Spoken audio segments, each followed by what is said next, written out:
Sir कैसे हैं? ठीक है सर। पेट्रोल की कीमत जो है ना वो 55 रुपए इंक्रीज हो रही थी, इस वजह से जगह जगह ये तासुर दिया जा रहा था कि पेट्रोल शॉर्ट हो रहा है। ठीक है, उन्होंने पाकिस्तानी होने का सबूत दिया, और पाकिस्तानी होने का सबूत ये कौम इसलिए देगी, सर डिजर्व करते हैं आप इसलिए डिजर्व करते हैं कि आपने ये सोचा कि यार जगह जगह पेट्रोल शॉर्ट हो रहा है, उसकी वजह ये है कि हमें जो ना इंटरनेशनल मार्केट से जो ना मसला हो रहा है। नहीं, आपकी पेट्रोल की 55 रुपए कीमत में इजाफा हो रहा था, तो इस वजह से पेट्रोल पंप वाले आपको पेट्रोल नहीं दे रहे थे, जिस तरह मुझे नहीं दे रहे थे। कोई कह रहा था 5 लीटर डलवा लो, 10 लीटर डलवा लो, जलील किया मुझे। मगर आप एक पाकिस्तानी कौम है और आप जो है पाकिस्तानी होने का सबूत दें, और आप पे मुखलसी जचती है, तो आज आप पे मैं मुखलसी प्रॉपर मैं आपको शो करूंगा कि कैसे जचती है। सर ये एक रिपोर्ट आपके सामने, रिपोर्ट पढ़ना है, गौर से पढ़ना है आपने। ठीक है, उस रिपोर्ट में ये लिखा है कि एक जहनी मरीज था, 2020 की बात है, 2019 में उसकी हुकूमत आई थी, तो एक जहनी मरीज था, $40 पे जो है ना $45 पे बैरल मिल रहा था, तो वो अपनी कौम को जो है ना सस्ता पेट्रोल देता था 100 रुपए में। वो कहता था कि यार गरीब सी कौम है मेरी, बैठ तेरी ऐसी की तैसी, यू जहनी मरीज, तुम डिजर्व करते हो मुखलसी की कीमत, सिर्फ जेल, आप डिजर्व करते हो।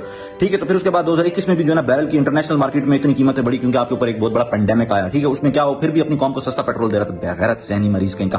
फिर 2022 में आप देखो बैरल की कीमत इतनी महंगी हुई, फिर भी वो जो है ना मैनेज कर रहा था कि यार किसी तरह 130-140 में जो है ना इनको पेट्रोल दिया जाए। ऐसा कोई जहनी मरीज था ना कि रशिया चला गया, उल्लू का पट्टा। अब देखो फिर उसके बाद क्या हुआ कि 2022 से लेके 2026 तक बैरल की कीमत आप देखें, क्या इसमें फर्क है? फर्क क्या है? ये तो वापस दोबारा 2021 वाली कीमत हुई, मगर हम क्यों 250-255 में ले रहे थे? हम क्यों इस तरह कर रहे थे? कभी आपने सोचा था? नहीं सोचा था। क्यों? क्योंकि आप एक मुखलिस कौम है, और मुखलिस कौम को सिर्फ और सिर्फ एक चीज जचती है, मुखलिसी। और मुखलिसी आपको क्या कहती है कि सर आप एक मकरूज कौम है। आईएमएफ आपको कहती है कि सर पीडीएल के तहत फाइनेंशियल डेफिसिट है, उसमें जो है ना आईएमएफ आपको टारगेट देता है कि आपने टैक्सेस लगाने, और टैक्सेस इसलिए लगाने का आप उस चीज को फुलफिल किया जाओ।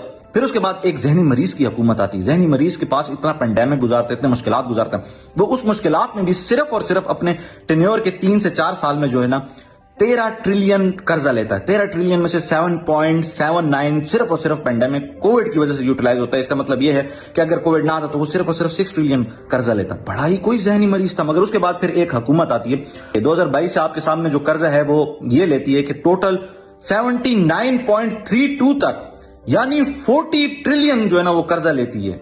क्या बात है, क्या बात है। डिजर्व करते सर, आप एक मुखलिस कौम हो, आपके साथ तो ये चीज मैटर करती है। आईएमएफ के आपने कर्जे उतारने हैं, आप एक मकरूज कौम हो, आपके ऊपर ये चीज अप्लाई होती है, और उस 40 ट्रिलियन कर्जे को हमने दूर भी करना है, फिर भी हम कर्जे समझ नहीं आ रही यार मुझे ये।